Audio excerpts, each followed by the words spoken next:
چې بالکل د سواتې رښتیا وایي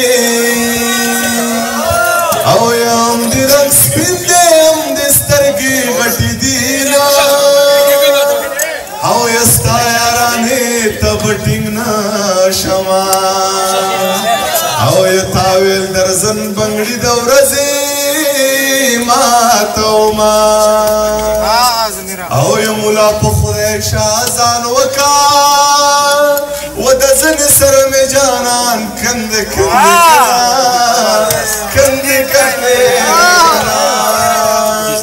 او راځه چې سوات ته چرته لاړ شو نو به چې تور وربلې د بحرین واوښینه زاره واوښینه ولکه د مارې منجله کړمه او یا شنه په سرو شونډو شپېلی راته وښینه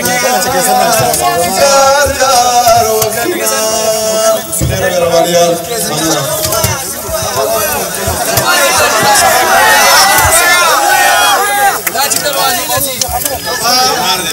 زمیر صاحب به هم وي ډېر دی خو زمونږ محمد اکبر خان منور صاحب هم وایي چې دا لکان راغوښتې شوي دي منور صاحب ته مې خواست دی یو خواست کوم له سټېج نه که دا ملګري خوشي دا سټېج به مات شي انتظامي انتظامي